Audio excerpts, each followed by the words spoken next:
Bienvenue! Aujourd'hui, notre lecture va se faire dans l'Évangile de Matthieu, de chapitre 9, de verset 2. Chapitre 9, de verset 2.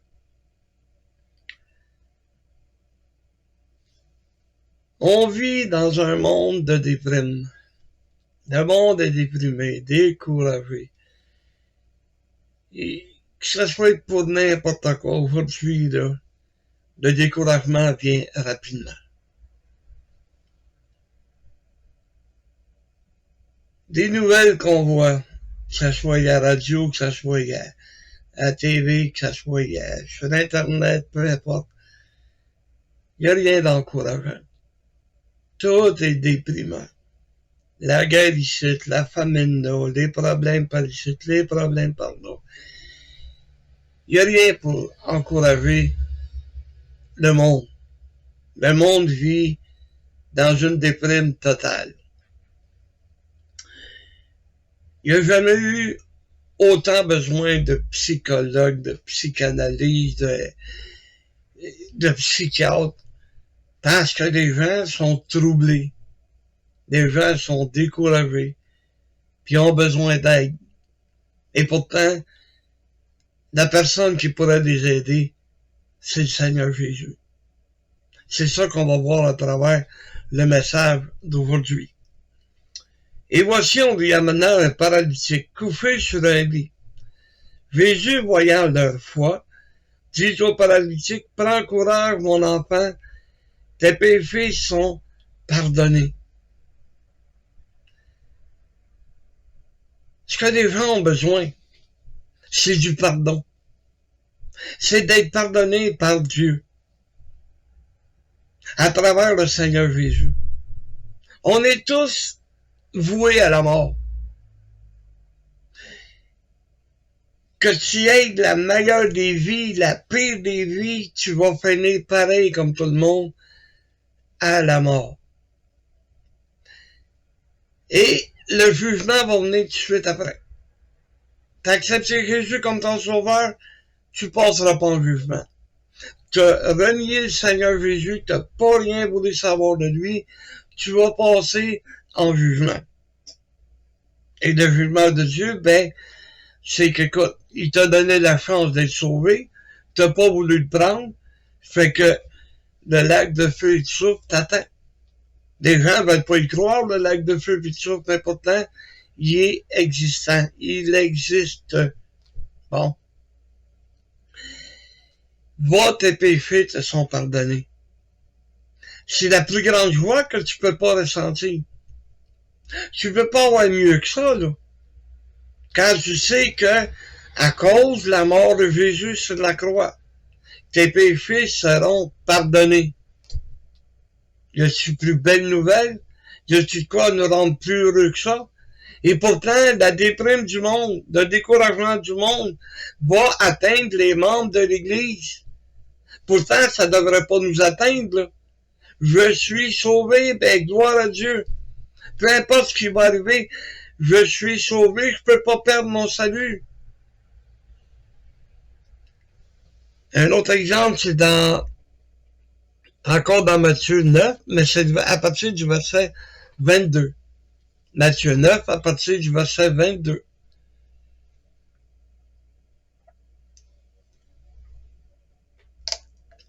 Jésus se retourna et dit en la voyant, « Prends courage, ma fille, ta foi t'a guéri. » Et cette femme fut guérie à l'heure même. Prends courage. Décourage-toi pas. Il y a une chance pour la guérison. Il y a une chance pour ta guérison. Prends-la, saisis-la. Tu sais, cette femme était atteinte d'une perte de sang depuis 12 ans. Elle avait consulté les médecins de l'époque. Il n'y avait rien à faire. Alors, ce qu'elle a fait, elle s'est jetée à genoux, puis elle a touché le bord du vêtement de Jésus. Et à l'instant, elle fut guérie. Ta foi t'a guéri. Pourquoi? Parce qu'elle a été vers le médecin céleste, le seul qui pouvait la guérir. Aujourd'hui, la maladie nous atteint, Et la maladie nous décourage. Mais prends courage. Parce que peu importe ce qui va arriver, à la fin, l'apôtre Paul dit que la mort est un gain. Ça va être fini pour toi. Tu n'auras plus de douleur, tu n'auras plus rien, parce que Dieu va te donner un corps qui va être céleste. Alors, prends courage. Décourage-toi pas parce que tu es malade.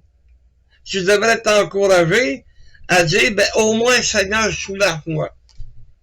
Au moins, soulève-moi. Peu importe la maladie, ça va finir de la bonne façon. Tu vas te retrouver avec le Seigneur Dieu. Avec Dieu, avec Jésus, avec le Saint-Esprit. Tu vas te retrouver au paradis. C'est vrai que c'est décourageant, la maladie. Quand tu te lèves le matin et que tu as mal partout, c'est pas évident. Mais demande à Dieu. Il va te donner un médecin qui va soulager tes douleurs. C'est tout. Mais décourage-toi pas à cause de la maladie. Dans Matthieu 14, verset 27, prenez courage, c'est moi, n'ayez pas peur. OK? Si vous faites la lecture globale, vous allez voir que les disciples sont sur la chaloupe, sur la barque, sur le bateau, peu importe. Et la tempête s'est levée. Le vent s'est levé. Et là, qu'est-ce qu'on voit? C'est que Jésus marche sur les eaux. Parce que Jésus leur avait dit, allez de l'autre bord, allez vous rejoindre. Et la tempête est arrivée là. Alors, imaginez, ils ont eu peur, eux autres, là. Ils étaient complètement effrayés. Mais Jésus dit, ayez pas peur. Il a fallu qu'ils fassent confiance à Jésus. L'apôtre Pierre a dit, Seigneur, c'est toi, ben, fais que je puisse aller le voir. Et Pierre a été vers Jésus. Il a marché, lui, avec sur les eaux. Jusqu'à temps qu'il se vire d'abord, puis oups, il avait plus les yeux rivés sur Jésus. Fou! Il a cadé. Tant aussi longtemps qu'on va avoir les yeux sur Jésus, on n'a pas à avoir peur. Peu importe ce qui va arriver dans notre vie, j'ai pas à avoir peur, sachant que Jésus est pas un fantôme. Jésus est réel dans ma vie. Jésus est là. Et Jésus, je vais pas avoir peur, il va prendre soin de moi. Il suffit juste d'un peu de foi. Juste un peu. Faire confiance à Jésus. Oh, il y a des situations où on a l'impression de couler. Où on a l'impression que, je m'en sortirai jamais. La situation est trop grave. Comment on va faire pour pouvoir m'en sortir? Garde les yeux fixés sur Jésus. Regarde à Jésus. Regarde pas d'à côté. Regarde pas en arrière. À côté, c'est le monde. En arrière, c'est notre passé du monde. Tandis que, en avant, c'est là qu'est Jésus. Les yeux fixés sur Christ, on va aller loin. On va s'en sortir. Ne vous en faites pas. Parce que c'est ça que il faut savoir, c'est que c'est Jésus qui les avait envoyés. Pensez-vous que Jésus ne savait pas qu'est-ce qui était pour arriver? Jésus le savait. Alors, si Jésus m'envoie, je vais pas avoir peur. Si Jésus m'envoie, peu importe la place, je n'ai pas à avoir peur. Parce que c'est Jésus qui m'a envoyé. Il va me donner le moyen de me sortir de ce problème auquel je pourrais être exposé. Même si ça a l'air d'une tempête dans ma vie, l'expression qui dit c'est une tempête dans un verre d'eau. Ben, on la vit souvent sur cette tempête-là. On a l'impression que c'est une catastrophe. Mais pourtant, c'est rien qu'une tempête dans un verre d'eau. Il n'y a pas de quoi avoir peur. Même si des fois c'est effrayant de vie. Jean 16, le verset 33, nous dit: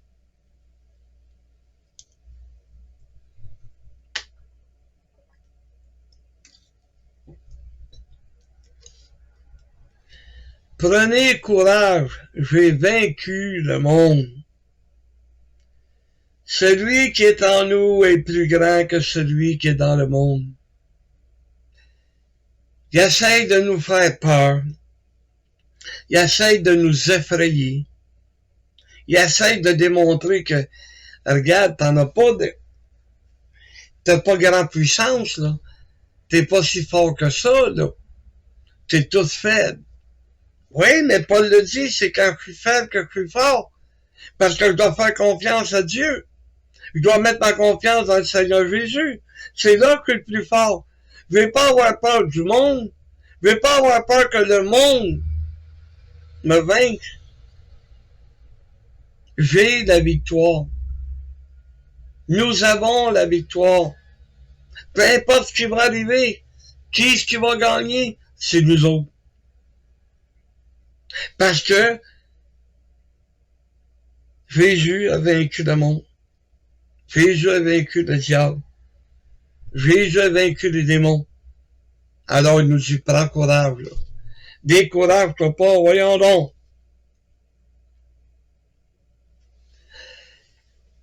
C'est vrai que c'est déprimant la vie. C'est vrai que quand tu regardes ce qui se passe dans le monde, tu te dis, on va s'en sortir. Au contraire, tu devrais regarder dans le monde et voir comment est-ce que la parole de Dieu est vraie. Et voir comment est-ce que, excusez-moi, les messages laissés par Jésus sont vrais. Il nous dit, décourage-toi pas, là. Au contraire, tu devrais t'encourager de voir le monde de quelle manière ils sont. Mais tu vois que la parole de Dieu est vraie. Tu vois que, oh, ça s'en vient-tu l'enlèvement de l'Église?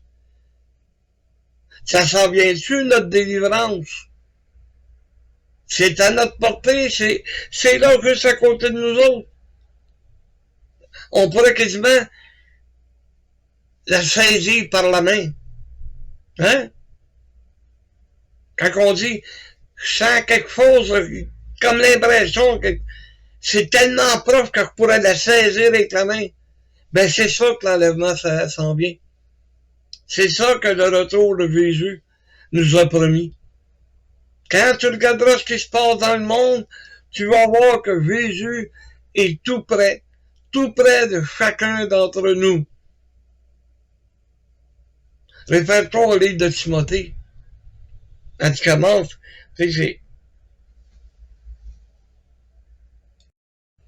regarde dans le deuxième épître de Timothée, à partir de, au chapitre 3, excusez-moi, à partir du verset 1. Regardez bien ce qui est inscrit. Sache que dans les derniers jours, voyez comment ça va être dans les derniers jours, regardez bien, il y aura des temps difficiles. Eh oui. Car les hommes seront égoïstes, amis de l'argent, fanfarons,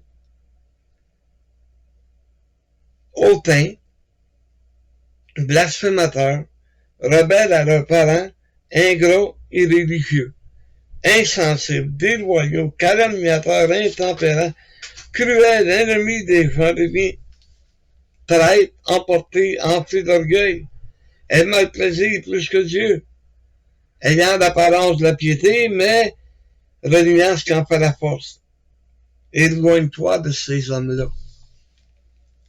Voyez-vous que nous sommes dans les derniers temps. Que l'on veuille ou non, Jésus est à la porte. Jésus est tout près de nous. Il attend juste le signal, au son de la trompette de Dieu. Lorsque Dieu va lui dire, c'est l'heure, il va venir nous chercher. Il va venir sous la nuée. On est dans les derniers temps. Alors, qu'on agisse en conséquence, qu'on arrête de se décourager. Et c'est dans le 2e livre de Corinthiens. Alors que Paul encourage l'église de Corinthe, les membres de cette église. Il dit là même que notre corps extérieur se détruit. Notre âme intérieure, notre âme qui continue de grandir. Notre âme se renouvelle de jour en jour. Notre âme continue de grandir. Parce que Dieu est à nos côtés et que Dieu nous aide à grandir, à avoir de plus en plus de foi. On peut peut-être pas avoir le grain de sénévé qui nous ferait déplacer les montagnes. Mais notre foi est là. Et notre foi est agissante. C'est une foi que le Seigneur nous a donnée qui fait que nous sommes encore debout. Nous sommes encore près du Seigneur. On essaye de plus en plus, d'être de plus en plus près. Parce que Dieu nous aime, Dieu nous aide, et Dieu ne nous abandonnera jamais. Ton corps extérieur se détruit, c'est sûr. Avec l'âge, les maladies, tout ce que tu peux imaginer. Notre âme extérieure, ma chair, elle se détruit. Mais mon homme intérieur, lui, il grandit. Mon homme intérieur, il laisse toutes choses entre les mains de Dieu. Il lui fait confiance. Et quand l'homme intérieur, quand l'homme extérieur a peur, l'homme intérieur peut le rassurer. Parce que l'homme intérieur va lui dire, fais donc confiance à Jésus. Fais donc confiance à Dieu. Jusqu'à présent, il a pris soin de toi. Pourquoi qu'il continuerait pas? Pourquoi qu'il s'arrêterait là? Alors n'aie pas peur parce que ton homme extérieur se détruit. Dis-toi que l'homme intérieur, lui, il grandit. Et c'est là le but du message. De nous laisser un encouragement. Que dans plusieurs circonstances, Jésus dit, aie pas peur, prends courage. Prends courage. Encourage-toi. Prends la parole de Dieu. Lis la parole de Dieu. Et va chercher des messages d'encouragement. Tu sais, le journal de Montréal, là, il t'encouragera pas. Il va te déprimer. Le journal TVA, il t'encouragera pas. Il va de plus en plus te déprimer. La seule manière de t'encourager, c'est à travers la parole de Dieu. C'est en faisant la lecture de la Bible que tu vas pouvoir t'en sortir. Alors, que Dieu te bénisse, nous bénisse et prenons courage. Amen.